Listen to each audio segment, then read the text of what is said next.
So 4 pieces of paper and a blue half sheet. If you don't have that, and a highlighter and a candy and whatever else, and whatever other goodness you need. There's a sign-in sheet if you were one of the first ones in. I think you might have been beat us down before the sign-in sheet. The handout link is always the same, right? So if you don't have this from last time, plop it onto one of your handouts today. Bitly cares about capitalization, so you have to put in the capitalization exactly, and this will take you to the folder with our February handouts, with today's handouts, with my East handouts, with my morning handouts. Like, this is about making my practice. This isn't about citing or hiding or wondering anything. So that's the link to grab handouts. Okay. I'm Lisa Vehe. Not Vehi, Vehe, it rhymes, that's okay. Think a teacher would have a name that rhymes, Vehe, so it's a good way to remember it. I'm thrilled to be back. You might think because it's not late at night that I don't have energy, but guess what? I have energy during the day too, right? Because last time we were together was after school, which is crazy, but that is the work, and you guys are rolling up your sleeves literally and figuratively and starting to spend time with this new set, thinking, what is it that we want to do in order to shift our practice? So I'm gonna, I did the link, so I can take that Post-it note off. I'm going to start us off with an interactive read aloud. Has anyone bought Say Something yet? Anyone have this book yet? The library. The library has, yep. So this is Peter Reynolds' great new book. I usually have, I'm sort of surprised, I don't have the Word Collector with me. One of the very best books for any teacher writing is his book, The Word Collector. If you're a teacher, does anyone have a student teacher right now?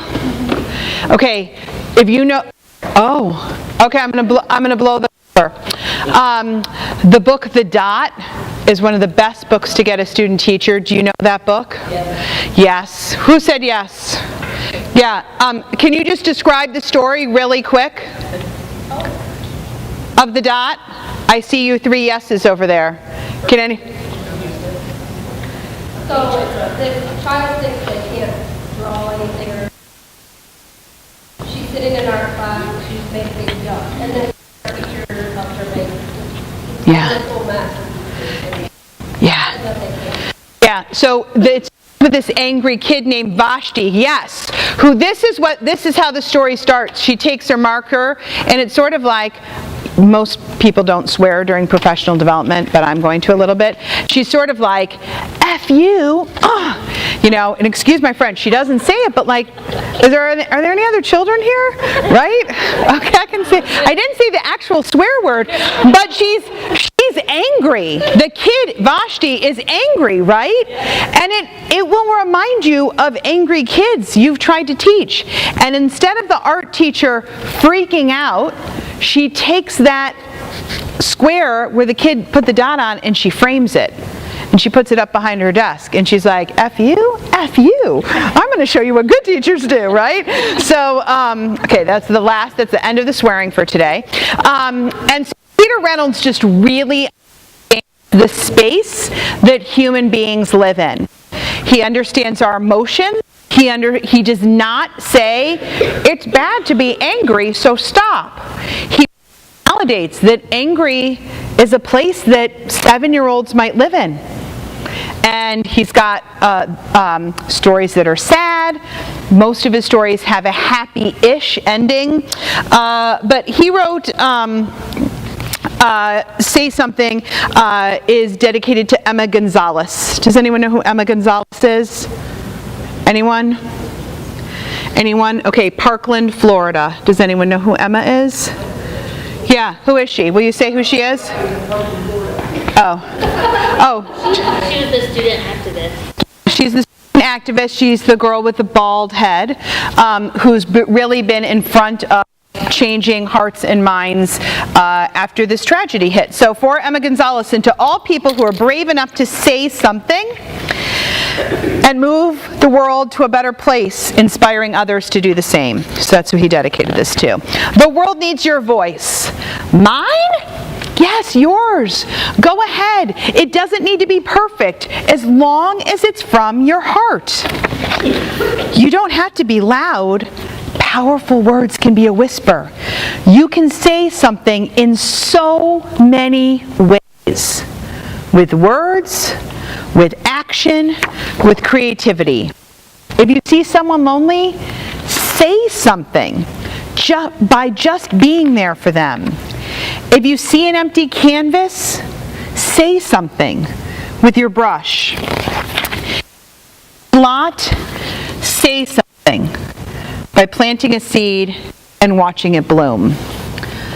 So I'm not going to read the whole book, but I am going to ask you to think like a teacher of writing, and what is something around craft you could teach kids after reading this book to them. So just turn to the person next to you and say, I think you could use this book to teach blah, blah, blah. About craft, not grammar, not conventions. We'll talk about that in a second. What's something with voice or style or word choice or elaboration you could teach from this book? Okay, just turn to the person next to you and say, I don't know, you could teach blah, blah, blah. You could teach blah, blah, blah. But add something besides blah, blah, blah to your blah, blah, blah. My happy fourth graders back there. This isn't a middle school workshop.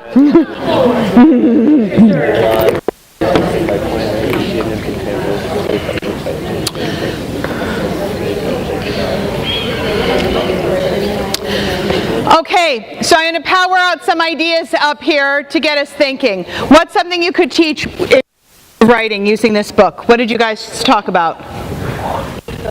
Speech bubbles. Awesome. I'm going to stop you there. What's another idea? Blah, blah, blah, third grade table? Dialogue, absolutely. So both the dialogue and the speech bubble piece, right? What else? What else? The size of the word. Yes, that great writers emphasize what they want their reader to be thinking about versus the sides from the sides of the word. Size of the words. Yes. Yes, punctuation. Absolutely. What else? Yeah. Power of repetitive language. I just got professional development goosebumps because I was like, Lisa, take one more before you say the power of repetitive language, right? So not just like using a prepositional phrase that's not exactly the same, but if you see someone, if you see a, and then of course say something, say something, say something. Have you ever read the book Courage by Bernard Weber? Books with those repetitive lines encourage the writing of list poems, right? So this is before you could write a whole story about this. In fact, does anyone teach 6th grade or is 5th grade the oldest we have here? In 5th, do you guys teach the book Seed Folks? Does anyone know the book Seed Folks? A few people know it, right? This is the double page spread of Seed Folks in one page in a picture book. And if Flight saw this, I should write a book about someone fixing up an empty plot of land. And, so we as teachers of writing, we are constantly looking for where can we pick up some really great ideas. So even though I'm not teaching writing right this minute, I can support my kids in becoming stronger writers during interactive read aloud, during independent reading, during homework by what I send kids home. I can constantly be thinking like, how would this help my kids become a better writer? Because I want them to get better, and I have to look for all those little smidge of teachable moments during interactive read aloud, during independent reading. By the very books that you have in your classroom, you are messaging what you value about writing. And this becomes why the texts we choose are so darn important. Snuck a little bit into mechanics by thinking about exclamation points being something else we can teach. What are some other mechanics things that we could teach using this book?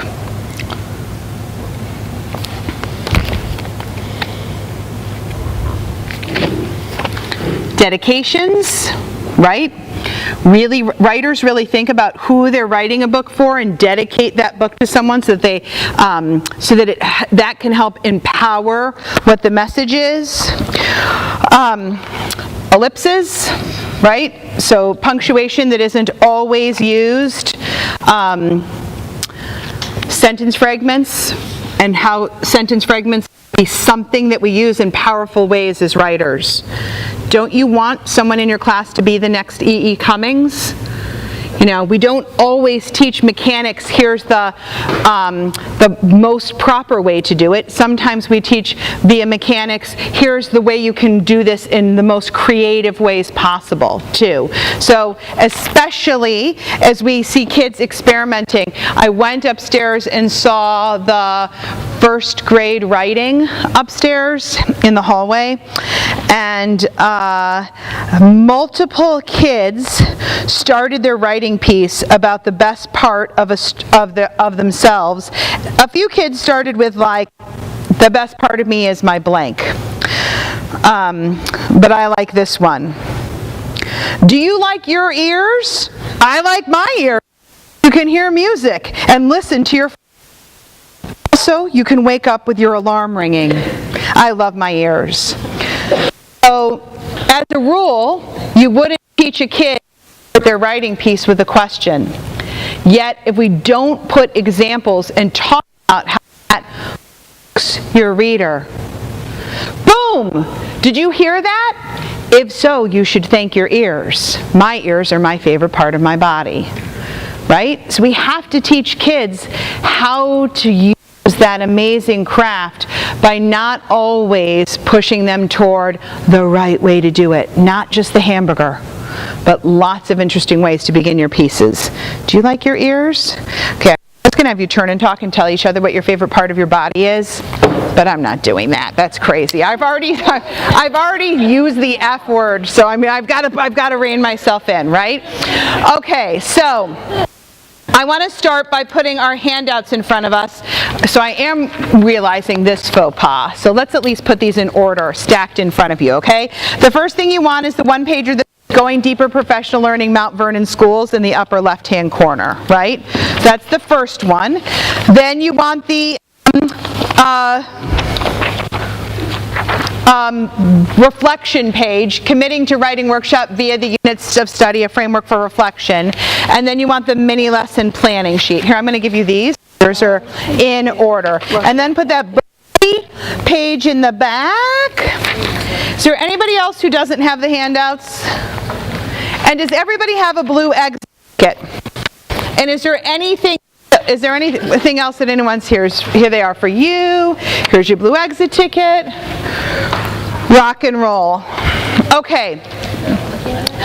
So I want to maximize our work time today, but I want to dig in to what's working and what's not working and how we can get smarter and better, how we can answer individual questions and questions that might be coming up that belong to other people. So this connector, did everybody grab a couple Post-it notes? I am going to whip these around because you need to have 2 or 3 Post-it notes to move through. If you want to start these and then just slide them going down, and if you want to take a couple and then just move them down the row, and someone make sure the back row gets some. They came in and sat in the back, so they're not my priority. No, I'm just kidding. Everyone's priority, except for that table right there of the troublemaker, the yada yada yada table. I want you to start with the connector that's at the top of this page, the top of this agenda page, and I want you to write a full or 2 in that little box, okay? What's a praise, something that you can celebrate about your writers? And what is a push, something that's a challenge with your writers? So I'm going to give us 90 seconds to write.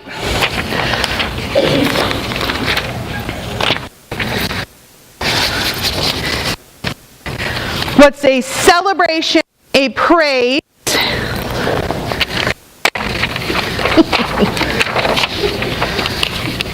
What I do without you? There you go.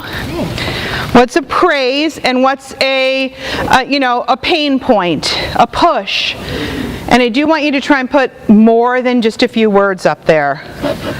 Try and give us a whole sentence. Okay. before we share, and we are going to do a stand-up share to keep our energy going since everyone did have Buckeyes at lunchtime, I want to get a few suggestions in the room. How do you stay motivated for the social, emotional work of doing something that's hard or different or that's changing as an adult? Like, what are the things that give you energy for changing? Whether that is dieting or working out or being more patient with your 6-year-old or your 16-year-old or curriculum. So just turn and have a conversation at your table. How do you stay positive when you're doing hard work or trying to do something new that might have you uncomfortable or frustrated or tired? So your STEM for sharing with your table might be like, what I try, or I often, or I probably should be, blah, blah, blah. Okay, quick table conversation.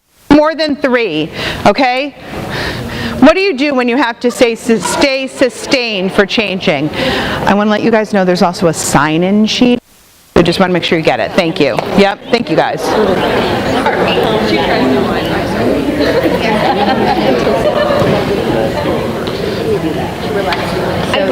just knowing that it's going to help them get a little bit further. So you take the long view? Well, I had the short view already. I said, I tell myself, this too shall pass. And then, so that's my I short think view. we're lucky my because long a view. lot of times we have our kids more than 1 year because we're all special ed-ish. So you can see where they've come. You know what I'm Yeah, saying? we know Yeah, where they growth over time. You know, so you can see where they've been, so you have Yeah, a bless little bit you. more positive to be like, okay, well, this is where we started, so we can even get here. Whereas That's great thinking. Yeah. So let me grab eyes for a minute. I want to acknowledge that for much of this work that you're going to do with me, I'm going to live that norm of coming from not just a problem naming, but a problem solving perspective. Speak your truth as you seek solutions, right? One of the norms. I'll pop them back up in a minute.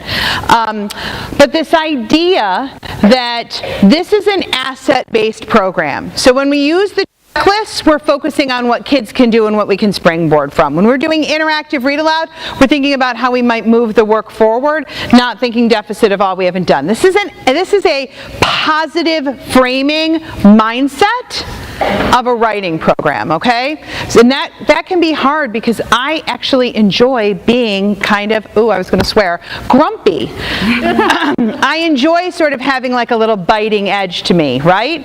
And when I read a lesson or a session and Lucy's like, I'm walking on the beach picking up sea glass, and I'm, whoa, okay, I'll try and be positive for a few minutes. So that positive framing undergirds much of the work that we're doing today, okay? So I want you to get up and I want you to talk to 2 or 3 people sharing your praise and your push, and then listen to theirs, and then move on that you are talking to everyone that is on your teaching team or at your table right now, okay? So you might talk to a stranger.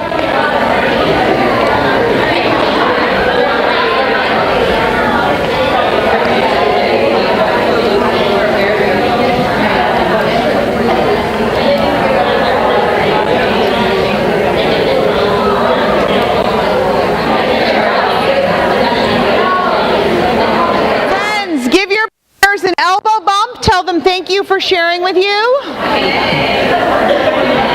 just got that book today in our library. The librarian just got it out. Yeah, and so that's what I mean, not my smart ass. Right, that's awesome. Well, I thought you meant your school libraries. I've been time in that one in the East, and I'm blown away by how awesome they are. It's literally not even 2 weeks old, so that's awesome. FYI, someone just used a swear word talking to me, but in a really good way. And that I'm not the only person with a little bit of an edge to her, okay? So this next part is super important. I got questions from principals that have come up. When we have work time later, there'll be the time for some conferencing, but I really need your burning questions in my hands so that when you transition to work time, I can come up to the table and start to sort them through.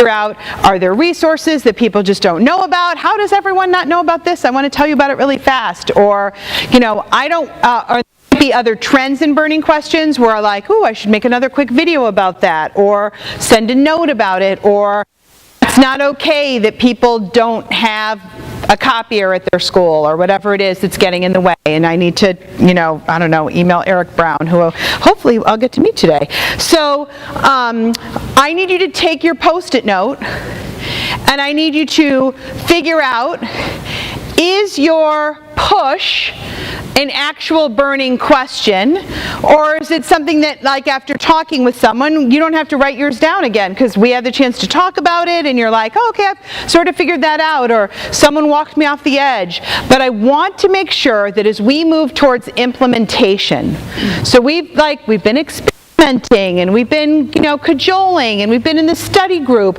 Now we're moving towards implementation.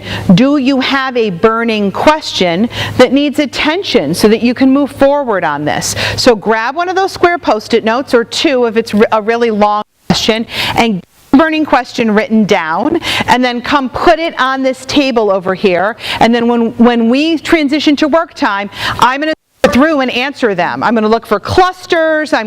Clusters just meaning the word clusters. I'm going to look for clusters. I'm going to make sense of your feedback so that I can problem solve things, because I'm just going to throw the norms out one more time, being active and being present. But there's that third norm, speaking our truth, so saying this part is hard and I can't figure it out, but being open to getting feedback on how to make it better. Okay? 90 seconds of quiet time. If you don't have a burning question, if you're feeling really like, okay, I know where things are right now, then I just want to ask you to, you can come and check out a book, you can get up and stretch, you can have another piece of candy, but we're going to stay at level 0 for these 90 seconds so that people who need to write out their burning question have quiet, including from me. Asset-based place. As we move to our next sort of piece of doing before work time. So I want folks to grab this little implementation doc. And I'm assuming everybody has a pen, and anybody not have a highlighter yet? Highlighter?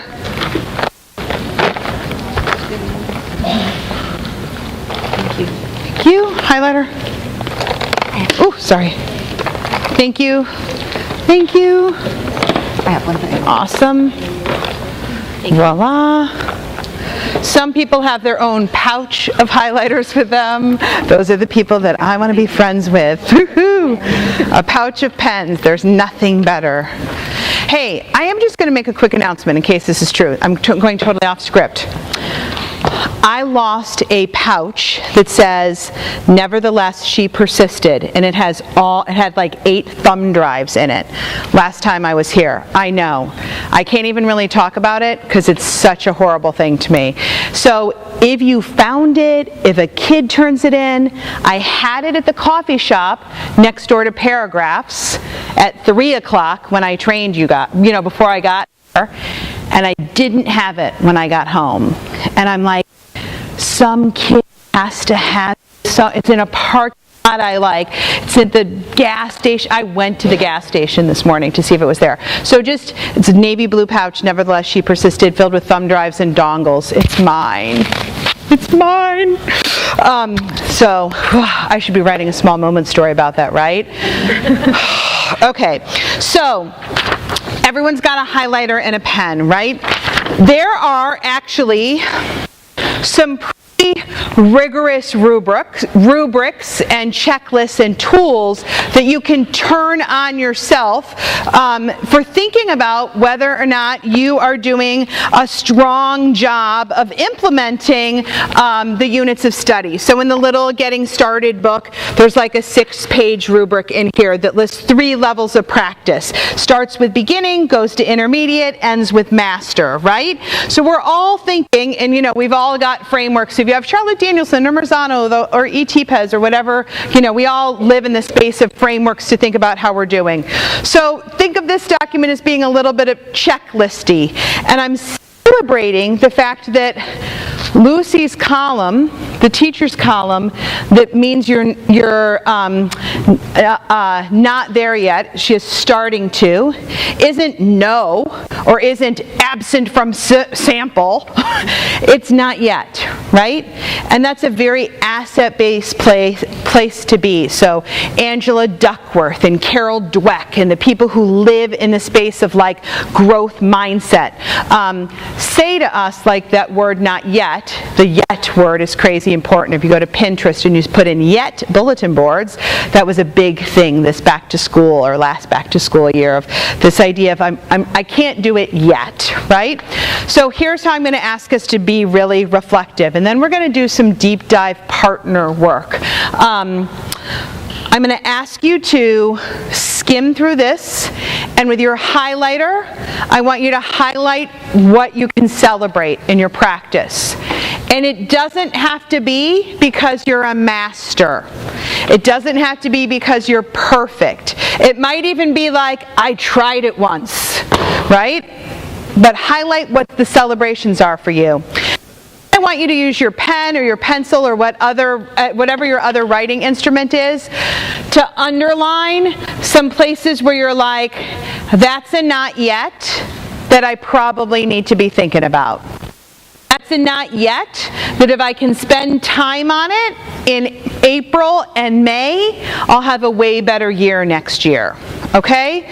So highlighting celebrations, not because of mastery, although feel free to like highlight the things that feel like mastery. Ink pen or pencil, what are your not yets that need attention?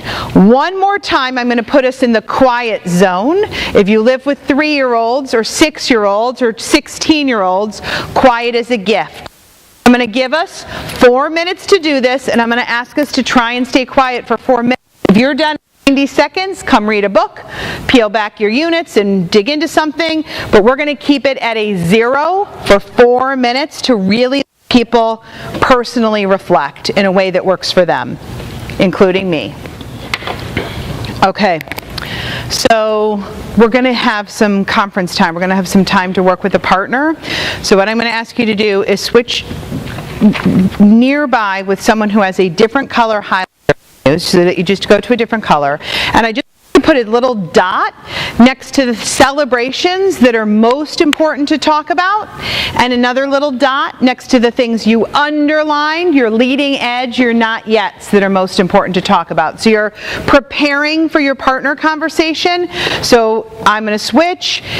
I'm going to take green. I highlighted in yellow. I have 6 things I can choose from. I can only choose 2 to put a dot next to. So I want us to zero in and be prepared for the time we're going to have to work with a partner.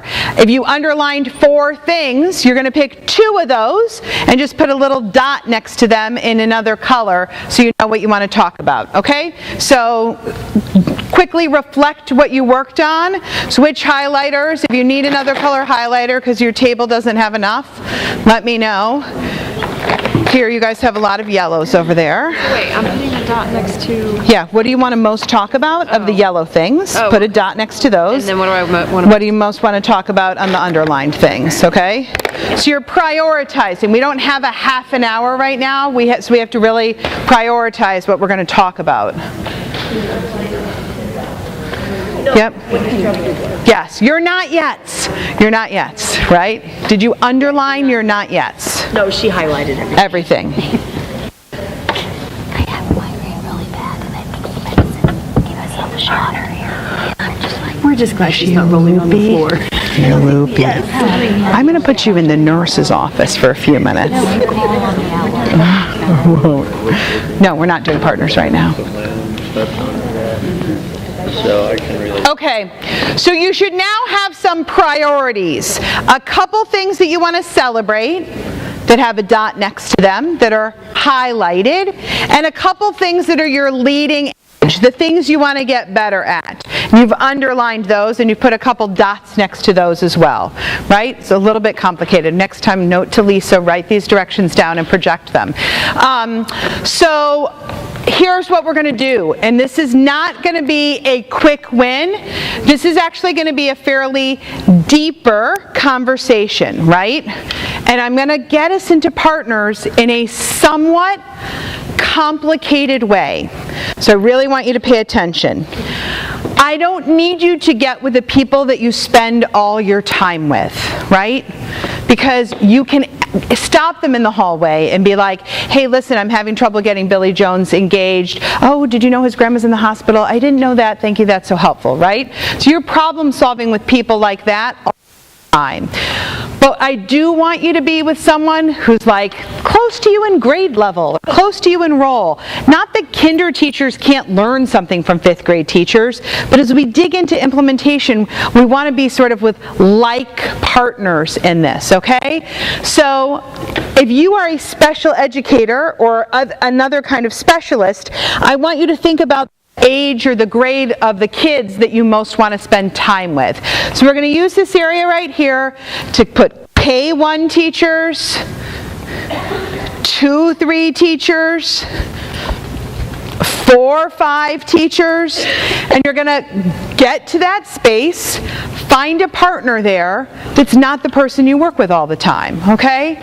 So bring your documents and then find a place to work. Come up on the stage. There we've got extra chairs, but after you find your partner, you want to find a place to have a conversation.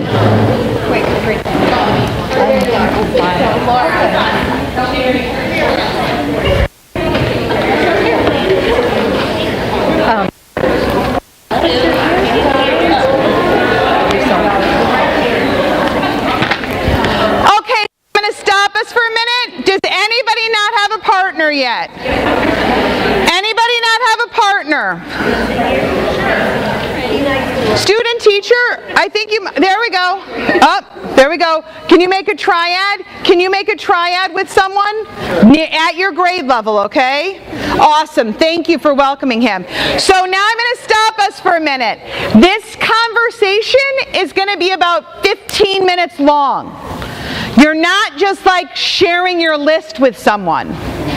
So you need to have a pen with you in case they say anything smart. You might want to sit down so in case you're getting tired. You can be on these stairs. You can be on the back stairs. You can pull chairs. We have extra chairs up at the front. Let us know when it's been about 10 minutes and we'll see whether or not we still have momentum or whether or not ready to wrap up. But this is a deep dive. We've already done enough elbow partners celebrating. Woohoo! This is going deeper into our practice. Okay? Find that partner. Find a place to work. Show of hands just so that we can move through quickly. How many groups feel like they're wrapped up? 3 more minutes would be helpful. 5 more minutes would be helpful. Can I just see a quick show of hands? Lots of 3, so let's go with 3 more minutes. I'm sorry for the... If someone doesn't have a copy of the Writing Pathways book, the book isn't all online. You have to actually read it. Can they just borrow it from someone? Oh, yeah. Yes. Okay. Yeah. Don't have one? Yeah. Didn't know from somebody. Who's that? Who was that? Oh, it's Casey Gray. Supervisor yes. She can borrow it. Okay, can you follow up with her so that I don't, and just give her somebody who's done with theirs, who can lend it. I wish I wish I had 2 copies of it. I gave away my last copy. Plenty of people in the building? Okay. So many good books. So this is actually a poem by Walt Whitman that's an illustrated book. It's really amazing. It's actually a poem about math and science, which is quite incredible. So I'm going to ask you to thank your partner and appreciate them for insights, and then I'm going to ask us to move back to our spots. I promise we're going to take a break in a minute, but I just want to have us do a quick write coming out of this. So is there a place to access the videos that you sent out? Yes, in this, did you write on the, yep, they're all in there. The link. The link, they're in there. We're going to watch one, so I'll show you how to get there in a minute. They're really cool. Oh, well, I wouldn't say that, but. Okay, I want to ask a quick follow-up question. Don't feel shy, but someone's Post-it note said on their burning question, should I be looking for a completed sample? And I don't know what this refers to. Should I be looking for a completed sample? So I'm going to put up. There you go. So you can finish writing that out for me so I can understand it all the way. Do you mean a complete kit? No. Okay, so I'm going to follow up with you later because I want to keep us moving. A couple quick wins. We're going to do a quick write. Are the checklists online? Yes, they're all online. So if you asked this, I wrote it up here. It's now in this document. But if you know how to access Pathways book online, will you raise your hand? All of them with their hands up know how to access it, so be sure to check it base with them. Do you do on-demand writing at the end of the unit? Yes, it's the exact same prompt. You do it at the beginning of the unit, do it at the end of the unit. At the end of the unit, you probably have two pretty summative grades. The butts and seats on demand piece and the process piece that they wrote. So over the course of, in a world, a unit takes as many days as there are sessions. So let's add to that. So the inside front cover says there are 18 sessions in this unit. So I'll just pick one. Here is the Writing About Reading book in second grade. It is 19 sessions long. 19 divided by, well, let's say it takes 5 weeks to do this one. I'll add a little more time. So at the end of this, I'll have at least 2 summative grades. Butts and Seat on Demand and the culmination project of this unit. That's a process piece. And then I can take lots of smaller grades if I need to. So, tell me time length, 19 sessions, how long is each session? 1 day. I know, but Oh, how many minutes? A mini lesson is anywhere between, as you begin, 10 to 16 minutes. Writing time at second grade should be like growing stamina up to 35 minutes, and then a 5-minute share time. Yeah, close to an hour. Daily. Yep. So, an hour, 5th grade also? At 5th grade, there are 2 sets of recommendations that if you don't teach a self-contained 5th grade, that you should teach 4 writing units a year and 4 reading units a year, so that as kids, no, stop that. If you teach self-contained 5th grade, that you teach 4 writing units a year and 4 reading units a year, and if you're departmentalized, it depends if you're departmentalized with a 90-minute ELA block or 2 42-minute blocks, one for reading and one for writing, or 1 42-minute ELA block. So the answer is it depends, but you can definitely write it on your Post-it note or find out, or talk to me during work time to find out more. But the inside front cover lists how many. Now you specifically told me not to let you talk. Can you type that up somewhere and write that down? Yes, I'll put it in this document during our work time. Thank you. So that you remember it? No, I'm just teasing you. Yes, you understand it. Yeah. Yeah. So every year, Teachers College makes recommendations on the order of teaching the units and how long the units should take and updates. And so you've heard me say this in the past, but I'm going to say it again. Once you have the kits, that's the start of being able to teach this. You have to be actively engaged. So you have to talk with other teachers. You have to be on Facebook or on Twitter or get the online updates. You have to attend the office hours. You have to look for the updates that come to your email once you've registered your units. Like, this isn't a passive teacher's curriculum. Oh, if I just follow what I was given, I will be okay. You have to be super actively engaged in the teaching of this. So yes, on demand at the beginning, you don't grade it. At the beginning of the unit, that's to help make you teach better. So you bring it to a TBT or a grade level meeting, you sort out the kids, you get with your intervention specialist and you're like, help, you use that them in at the beginning. Then at the end, you can grade that. You can involve the kids in self-assessing as well.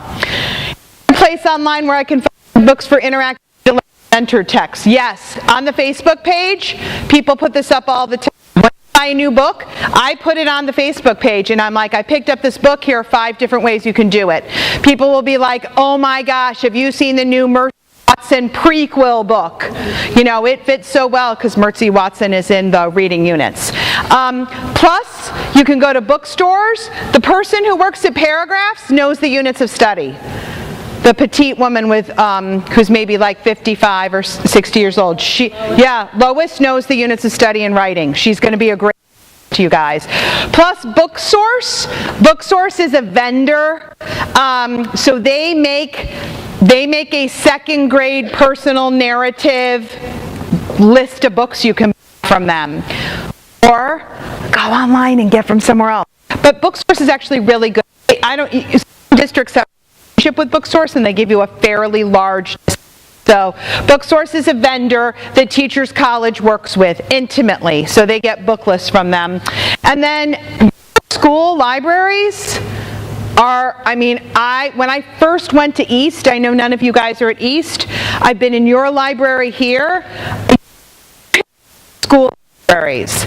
And if 2 of you did it in that you were like, let's find all of our books on the American Revolution and put them in one place so that we have that when we teach 4th grade, that 4th grade unit. Don't buy what you already have because you didn't know you had it.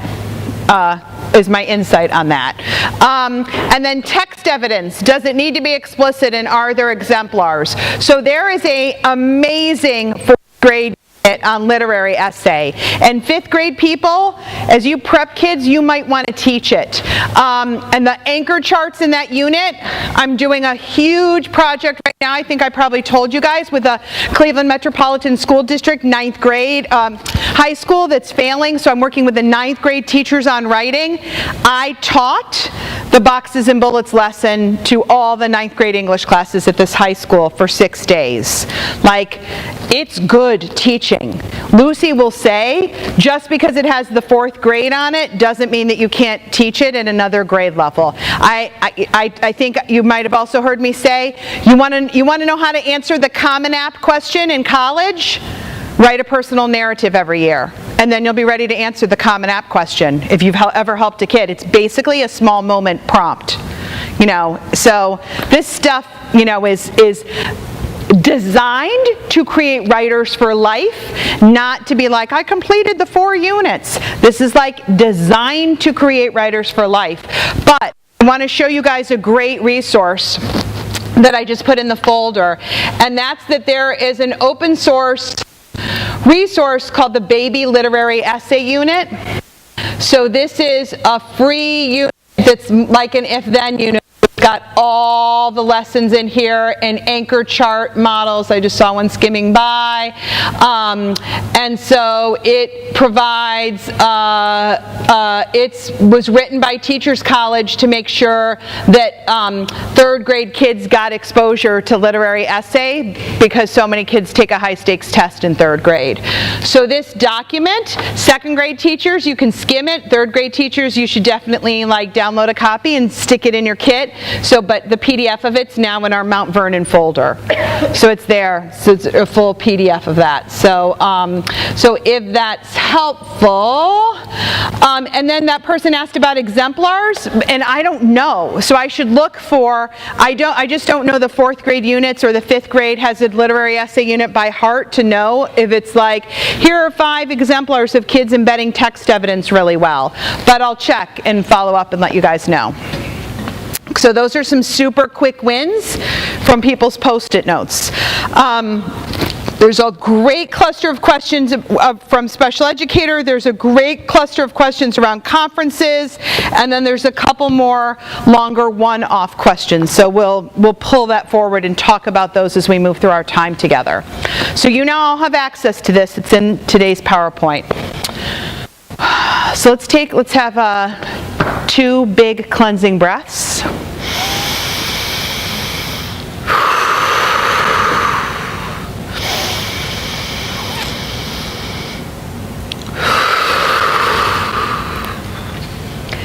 And I'm going to ask us to pull this doc out one more time. We've got this big box in the middle, right?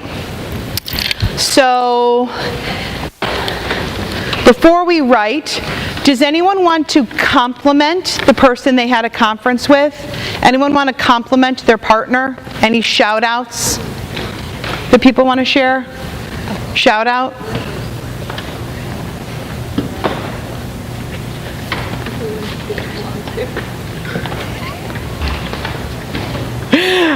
I'm laughing, but I'm going to check myself. Okay, so I'm going to put us into a writing space then, just for a few minutes. And I want you to give yourself a quick write in the middle of this page. What are your action items coming out of that reflection on where you need and want to grow as a writing teacher implementing the units of study? So I want you to just give yourself, 2 to 3 sentences here, and I want you to use that stem. I need to, my next step, I should consider, I bet it would be helpful if. You're writing to yourself about the work you need to do to continue to grow coming out of that conference. And we're going to have a work time in a bit, so we'll pull this out again in a smidge. Okay, so that sort of cycle of I have a next set of expectations, I reflect, I talk with someone, I write. Those are all the same things we want writers to do too, right? We want clarity of expectations.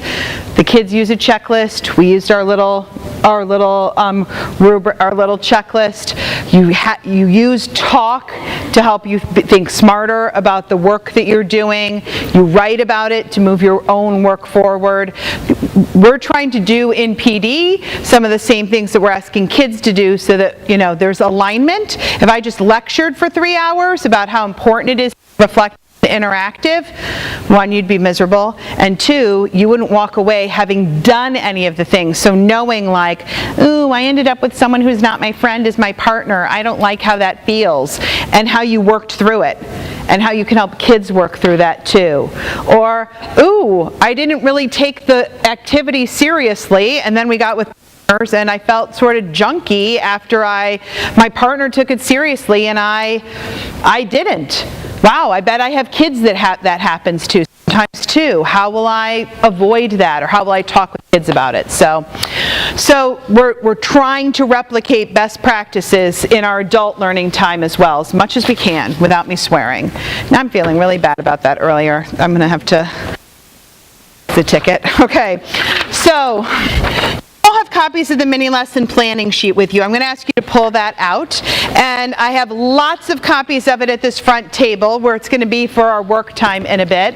And wow, there's a very big me. Actually, let me just take a quick picture of this and send it to my family. They don't think I'm cool as I am. Just 1 second here. There I go. Ha ha. Okay, I'll send that to him in a minute. As soon as someone texts me at 3 o'clock, someone's going to want to know if there's milk. And I'll have to be like, I don't know. I'm in Mount Vernon. Check the giant calendar on that tells you I'm gone. Open the fridge. Okay. So, this is one of the mini lessons from the literary essay the baby literary essay, right? How many folks have watched this at all? Oh, good. You should all be raising your hands, right? Because it's 4th grade. How many people think that they can explain what this mini lesson is because you've watched it pretty carefully? What's the point of this mini lesson? Anyone?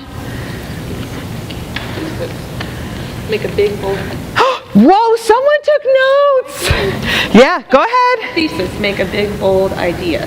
Include evidence from the text and elaborate. Right. So you know how the lessons work in Teachers College, right? So you don't spend 4 days writing a thesis, and then the next day the next week they get to add something else, and then 4 days they get to do something else. Kids write a lot right at the very beginning. So we're going to watch a couple snippets because it's painful to watch yourself. But we're going to watch a couple snippets of this, and we're going to stop. And if you've watched it already, you can pull those notes out. A+, I'm coming around with extra chocolate for you. and we'll be able to talk about it. But what we're going to do is we're going to have some conversation about what was awesome and where I completely missed opportunities here in this lesson. We do these videos not because I'm perfect, but because it's so great to have public practice. Your kids who work in a school, who live in a school, or no, they don't live in a school, who go to a school 3 miles from here, probably not even 3 miles, right? So instead of you guys watching me teach in Washington, D.C. or Cleveland, we're watching Mount Vernon kids have Mount Vernon experience, and full disclosure, this is a standalone lesson. This isn't in the middle of a unit. The kinder lesson, kind of in the middle of a unit. The 4th grade one, right in the middle of a unit if you've watched that one. But this is sort of a standalone lesson. You know, it's like the teacher isn't deeply implementing, so it's like, can you still come do, Lisa, that structure of mini lesson, work time, share time, and can you bring kids together around a writing ask? And I bet you thought I was going to say something else, right? a writing ask, and pull them together at the end to share no matter what the kids did. So you see that structure of mini lesson, work time, share time. We're going to dive into mini lesson, and I'm not going to torture myself. I'm starting it at 2 minutes. Yes, I know I'm cheating, because the first 2 minutes I do stuff like be like, there's a camera, I'm a guest teacher, blah, blah, blah. So I'm cutting myself a little bit of slack, but boy, do I talk a lot. Okay, I'm previewing what I do badly. So grab a pen, flip this mini lesson sheet over, or take notes on the right-hand side if you want to. But I want us to dig in. The more notes you take, if you've watched me do none of you guys have watched me do demo teaching, but if I come and teach in your classroom, you'll hear me say, you have to take a lot of notes, because we won't have anything to talk about if you're not taking a lot of notes. You don't just want to say, oh, I liked it when you made the kids laugh, and I'll be like, when was that? And you're like, I don't know, I just know that they were laughing. We want to take as good of notes as we can. Okay, here we go. I've been able to work together for us to help us with this as well. So thank you, Themes, for inspiring us there. And I'm going to show you some of the steps that a writer takes to write a literary essay. And I couldn't believe this when I saw it. How many folks remember this book? Yeah, fairly familiar to you, right? Teaming. Such a great text. Actually, tuck it in. And you know, I've never read this book before. Oh my gosh, I ordered it right away. It's such a great story. So I could have used that book. I actually brought We Are All Wonders. Do you guys know that book by R.J. Palacio? Yeah, some people maybe, yeah. I could have used that. Pop Square, I didn't know this book either, but I've e-bunked it. Hands down, one of the best authors around. But I chose Teaming. Because I wanted to be able to put a powerful thesis statement in action. So writers, today, I'm going to teach you that to write a literary essay, you follow a pattern, a set of actions.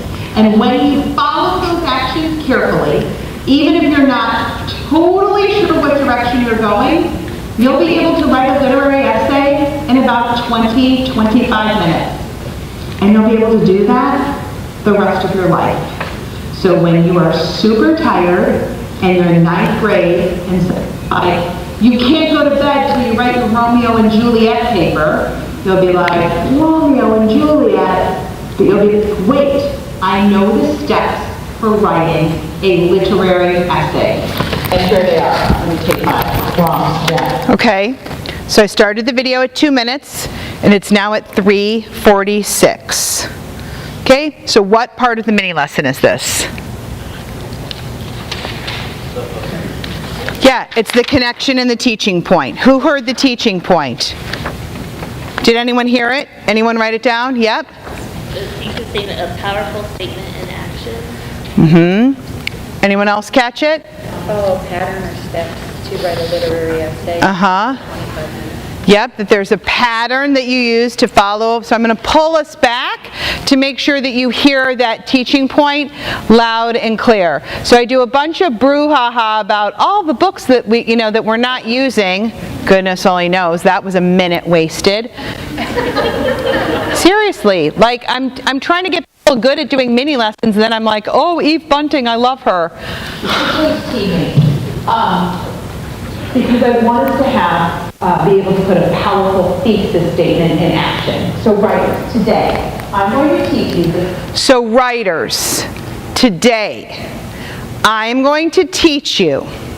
Okay, that's your clue that that's the teaching point. And maybe it's a little buried in here, right? Because I'm too busy doing book reviews. So that's something for me to think about. Because I wished all of your hands would have gone up, right? But that's the clue. Writers, today, I'm going to teach you. And then let's listen to the rest. That to write a literary essay, you follow a pattern, a set of actions. And when you follow those actions carefully, even if you're not totally sure what direction you're going, you'll be able to write a literary essay in about 20, 25 minutes. And then I go off on a Romeo and Juliet tangent that probably wasn't absolutely necessary as well.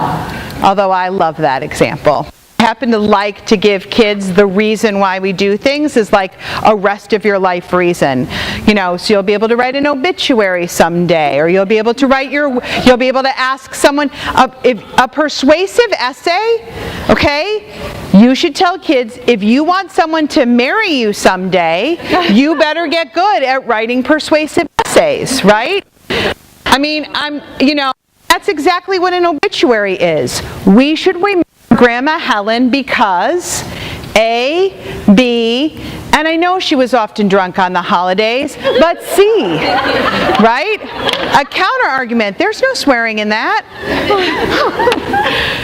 But if you don't teach, and I would not use that example, right? But if you don't teach kids that, like Lucy said when we watched that video last time, 60% of businesses have a blog. That something like 8% of internet content is,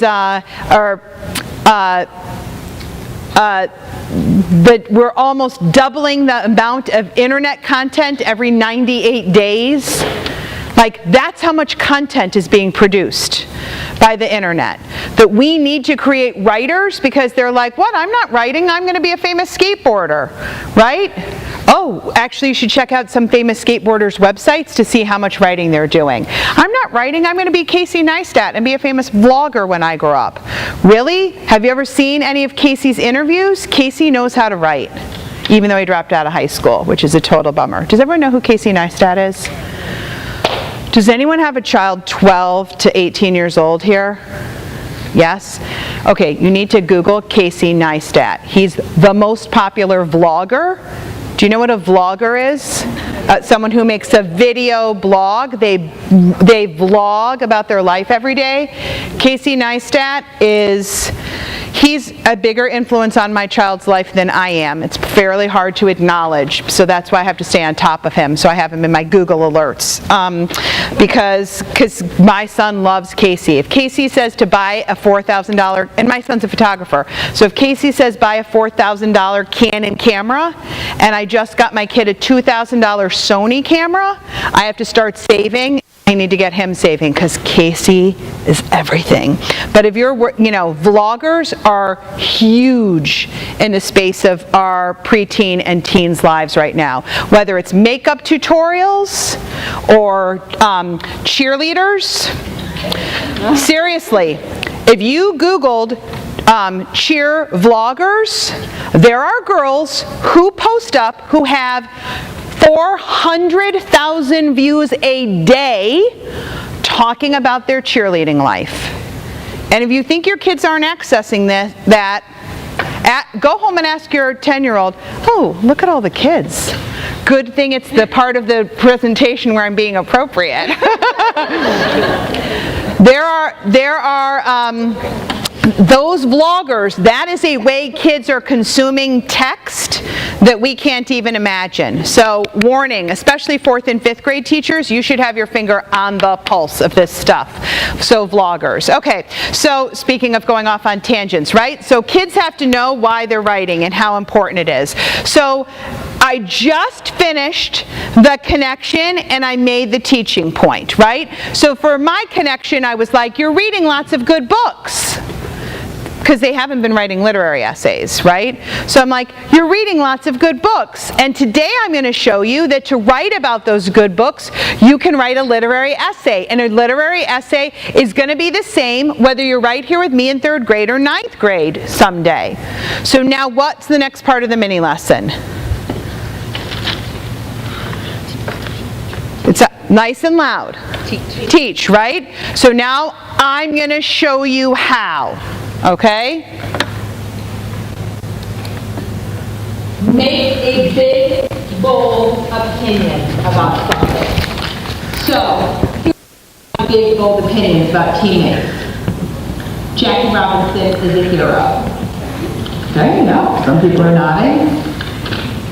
Pee Wee Reese does the right thing. No, yeah, at the end. Maybe not so much in the middle.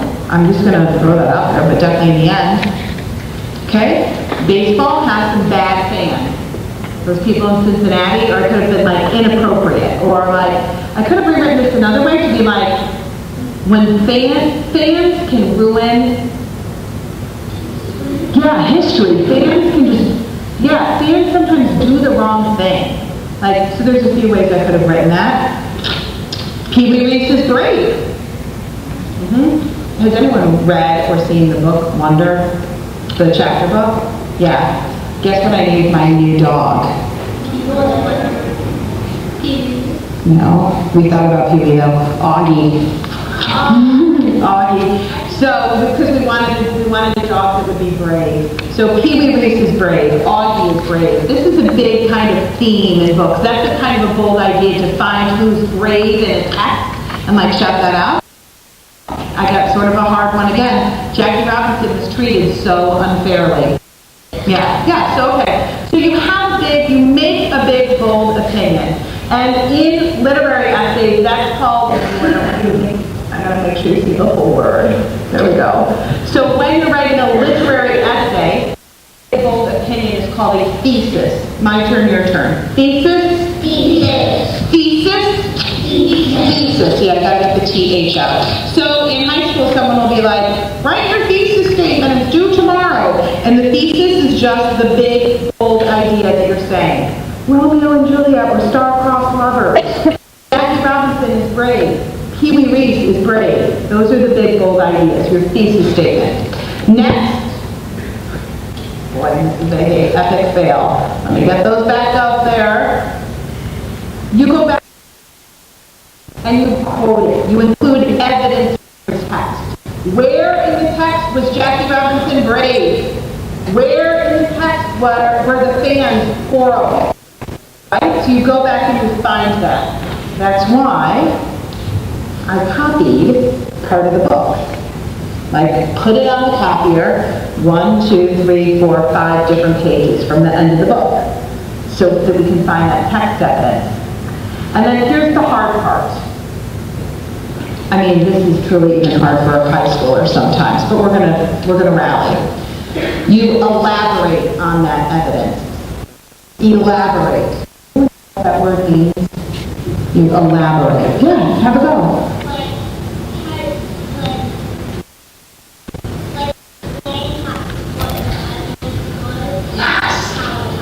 Yes, a great synonym for elaborate could be explain, or say more, or keep going, flush out those ideas.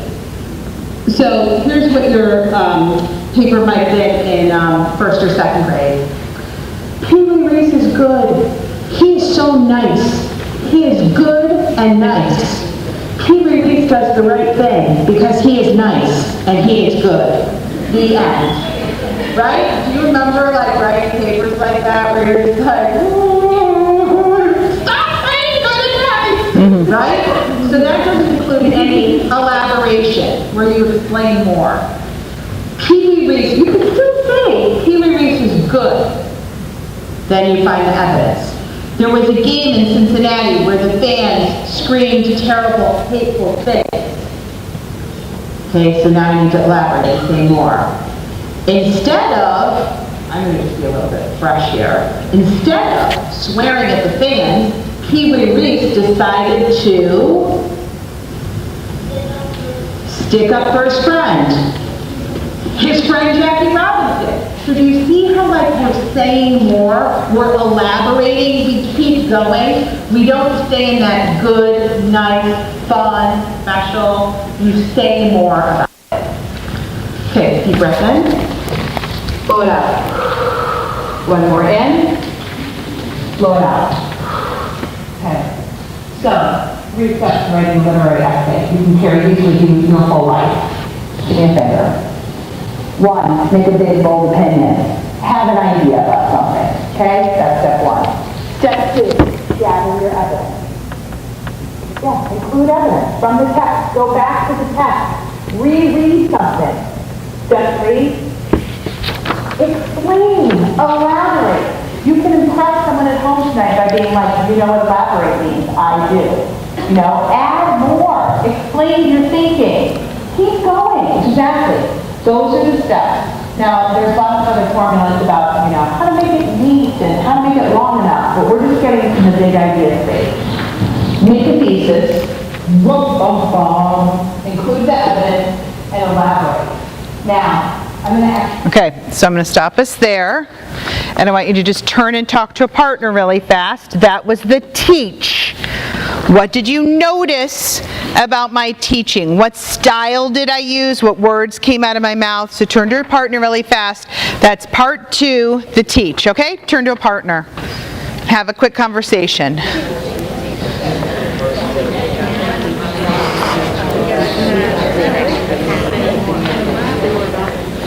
Okay, what'd you guys notice? Now I'm going to show you how you have your chart. You go through the chart. Yep. So it's not just verbal. Right. You know, you have an anchor chart. Like the post-it.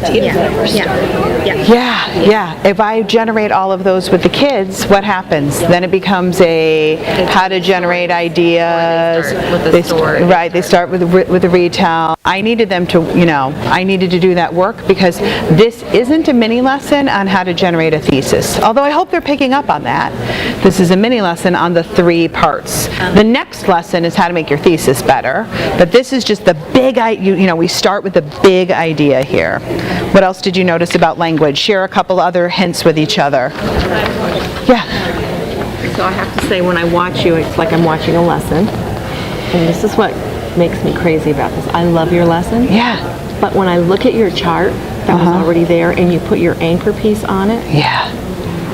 you could have used a piece of yellow paper. I know. Something that would make it stand out. That's her I know. whiteboard there. I know, it drove me crazy too. Didn't it? Yeah, It's like I'm and thinking, there was and like, how could kids visualize it yeah, too? because there's so much Yeah. on there, and Well- your stuff is so important.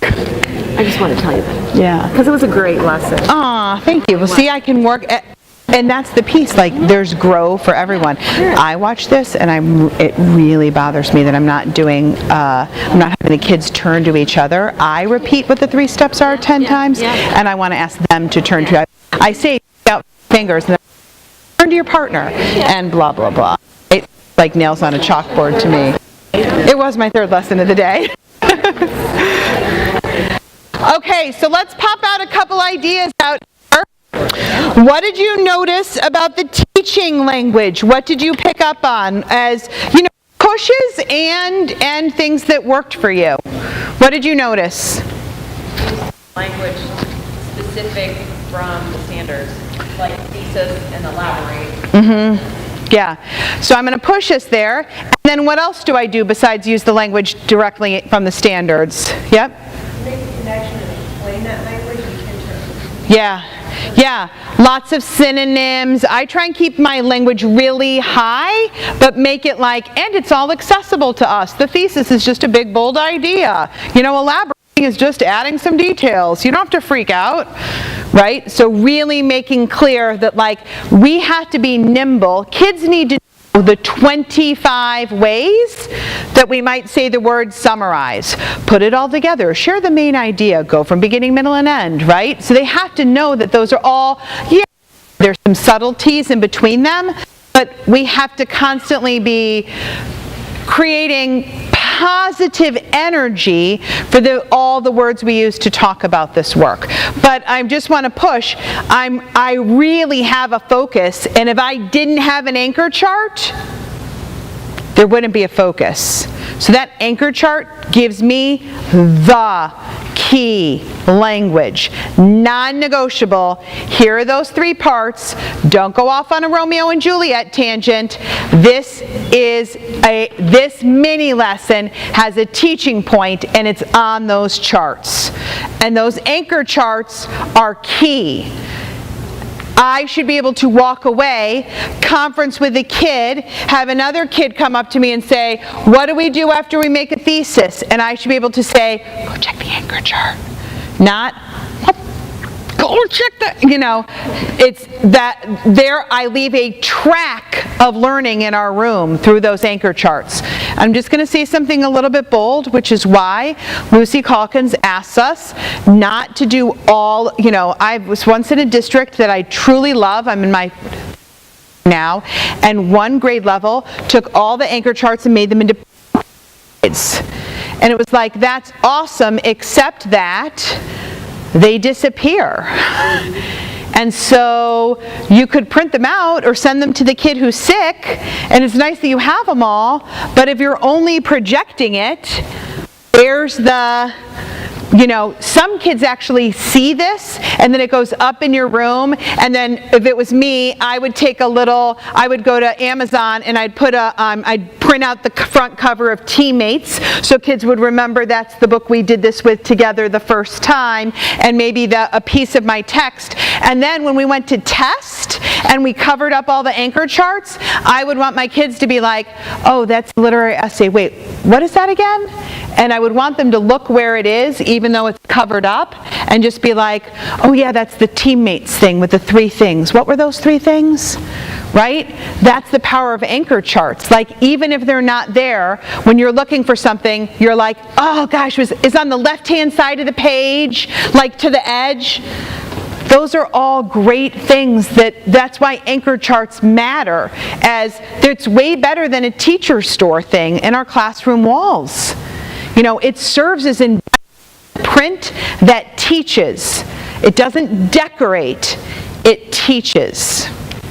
It's a big difference about anchor charts versus people are like, oh, I downloaded a bunch of these from Pinterest and I'm printing them out, or from TPT, and then it's a decoration. When you do it this way, when there's a little picture of Teammates, and next year it might be a picture of the Recess Queen, and the year after that I might have a bunch of kids who, where we do this from the beginning of the year, and they're ready to write a literary essay sooner, so I don't have to put a visual picture on it. Like, you're co-constructing. These charts are a teaching tool. Okay, how about some pushes? How could this teaching be a little bit better? Go ahead. Yes? Well, I was observing you, and I was no, I'm just kidding. And when I looked at this, the chart makes me crazy because it's so busy and so fine. So just so if people can't see it, it's on her magnet board with her examples of theme from tops to bottoms underneath, that underneath print. Go ahead. So all I said is, I know it's not your classroom, and I know you would never have that in your room. The focus of your lesson is your anchor chart. So I probably would have tried to have a yellow piece of paper so it looked different. Yeah. If I had just put a plain piece of chart paper and then put the anchor chart on top of that. And I feel very bold. Listen, that's not criticism. Feedback is a gift. The only way any of us can get better at our teaching is if we open ourselves up to feedback. Right? It's so important. important to like know that I don't want to, if I had a kid who had visual discriminating issues in my class, I might as well have written that in Scribble Scrabble for the visual. Like, I look at that and it hurts my eyes.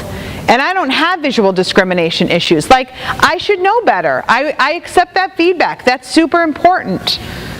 At the very least, seeing that and not seeing any chart paper where I could do it, I could have put a border around my chart, and even that would have created some visual difference between it, right? Like, work. We have to get good at it.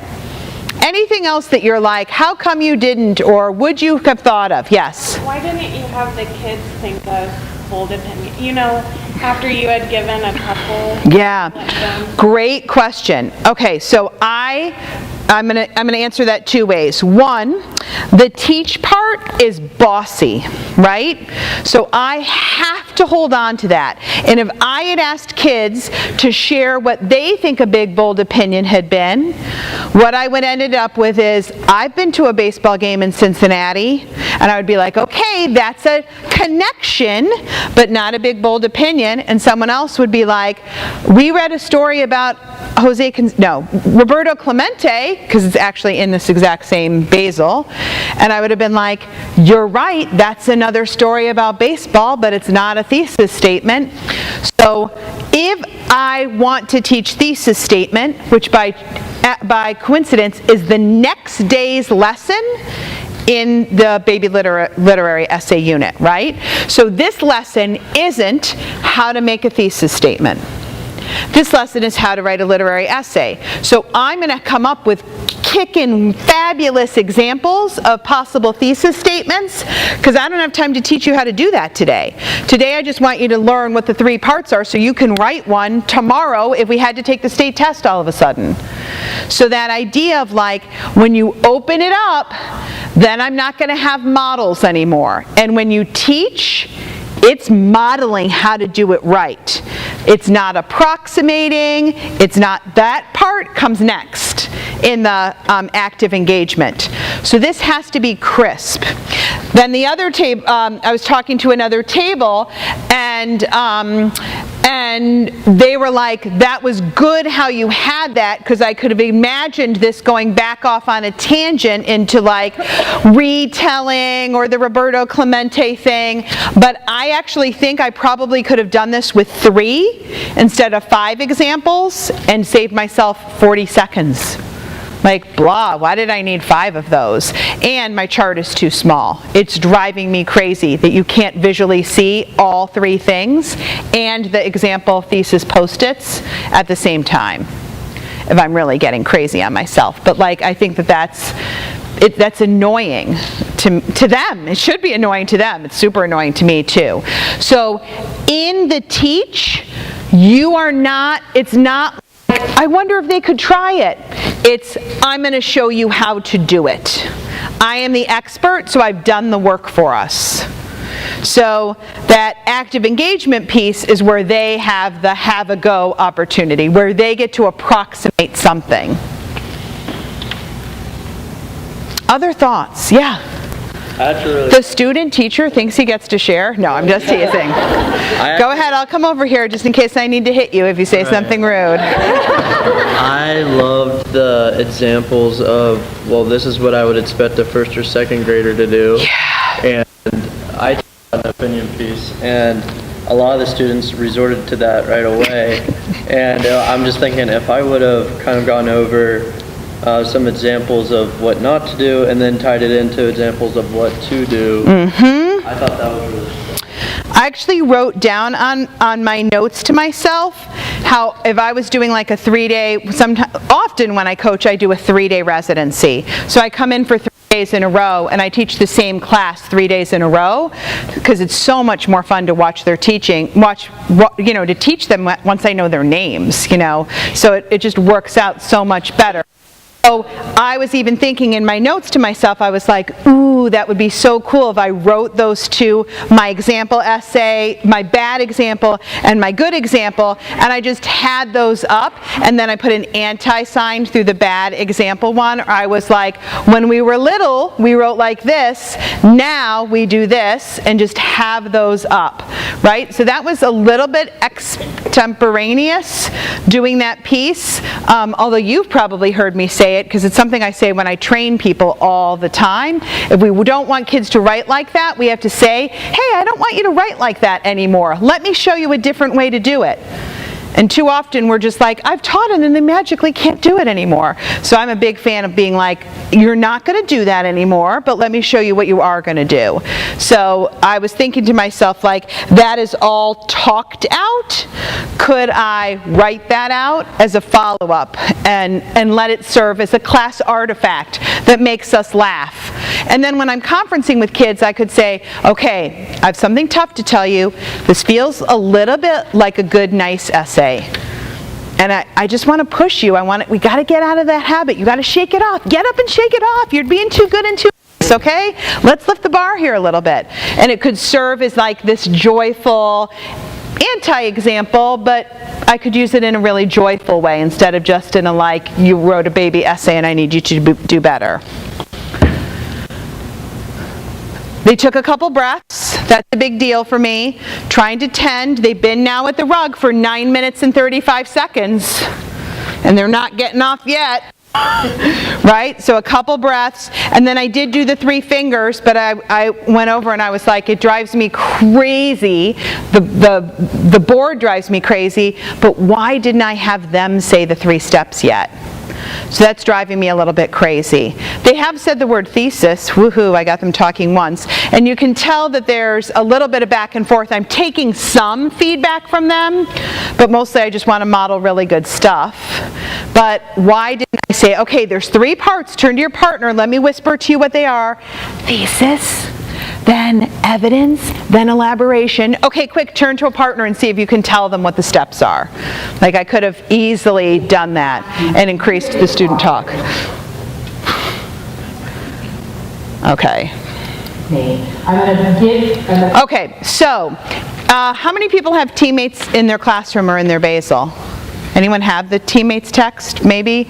Okay, so just so you know, this one pager that they're about to take, it's scanned and it's in the PDFs with the demo lessons at East from February. So if you're like, ooh, I want to do this lesson with my kids, this document is in there and the book Teammates is really easy to put your hands on. Okay, so we've done the connector, we've done the teach, and now we're going to go into active engagement. It's going to drive me crazy how long it takes to pass these out. That to me is an epic fail of this lesson as well. Take one and pass the stack back. Take one and pass the stack. Can you take one and pass the stack back? Good. So we want to make these, oh, I need one too. Thank you. Okay. Okay. Now you may think this is crazy as a writing teacher that I didn't have you bring a pencil. But I actually, we're going to be using our finger to sort of scoot through the text to be skimming. So these are the last pages. Just put the extras on the table behind you, please. So pass all the extras back to the kids in the chairs. Thank you. Or teachers, you might want some extras too. Awesome. Okay. So don't be foolish with these. Keep them still. Put them right in front of you so that you can see them. It might help if you put your thumb at the bottom and sort of press down. So that's how you sort of hold a single piece of paper. If you're ever reading a speech, that's a good thing to know. And this is the very end of the book where the Reds travel to Cincinnati for the game. And, where the Yankees travel to Cincinnati to play the Reds. And the fans are being horrible to Jackie, and Pee-wee makes a big decision to be with him. So I'm just going to steal your language. It is amazing when Pee-wee Reese sticks up for Jackie Robinson. Let's pretend that that's our thesis, okay? Let's say it again together. It is amazing when Pee-wee Reese sticks up for Jackie Robinson, okay? Skim through and find some evidence in the story where that happens, okay? So skim. Go and read. Look for a place where that happens. When you get to something, raise your hand.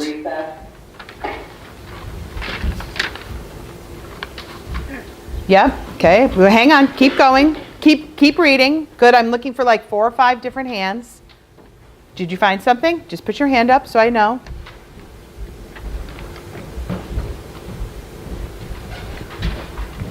Yep, okay.